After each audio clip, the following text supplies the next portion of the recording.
বাংলাদেশ নদীমাতৃক দেশ। আর এই নদীগুলো বিভিন্ন সময় দেখা যায়, এক সময় এই নদীগুলো পানি শূন্য হয়ে যায়, আবার কিছুদিন পরে আবার ভরে ওঠে কানায় কানা। এই সৌন্দর্য আসল কথা নদীর পাশে আসলেই দেখা যায়।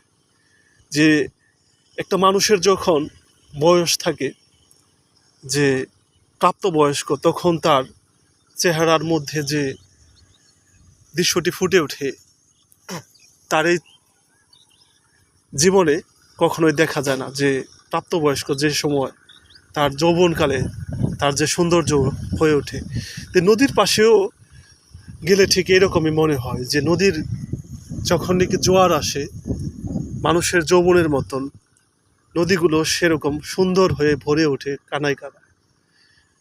আসল কথা কি, বাংলাদেশের ইতিহাস ও সংস্কৃতির সাথে এই নদীগুলো মিশে আছে ইতিহাসের পাতায় পাতায়। আমরা যারা বাংলাদেশের বাঙালি নাগরিক আছে বা এই নদীর দৃশ্যগুলো ভালোবাসি, তারা এই নদীর কাছে মাঝে মাঝে মনে হয় যে নদীর পাশে অনেকক্ষণ বসে থাকি।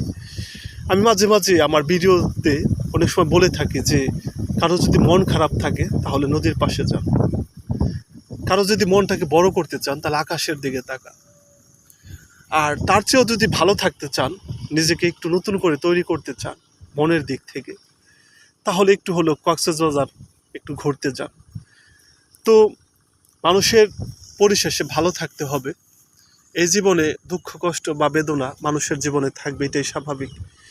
কিন্তু নদীর পাশে আসলে এই দেখতে পাচ্ছেন যে আজকের কি হিমেল হাওয়া, কারণ ইতিমধ্যে বাংলাদেশে প্রচুর বৃষ্টিপাত হয়েছে, আর এই বৃষ্টিপাতে এই নদীগুলো কানায় কানায় প্রায় ভরে উঠছে।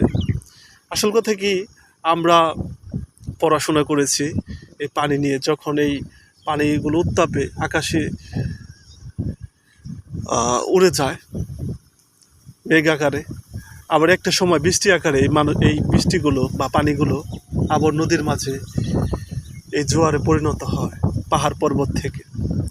তো দেখতেই পাচ্ছেন যে এই জোয়ারের পানিগুলো কতটা কানায় কানায় ভরে উঠতেছে।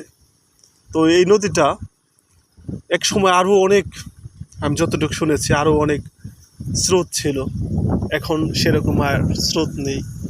তো নদীগুলো বাঁচিয়ে রাখতে হবে, প্রয়োজনীয় পদক্ষেপ নিতে হবে। নদী যেভাবে বেঁচে থাকে, মানুষের যদি নদী না বেঁচে থাকে তাহলে দেশের উর্বরতা, মানে জমির উর্বরতা অবশ্যই পাওয়া যাবে না।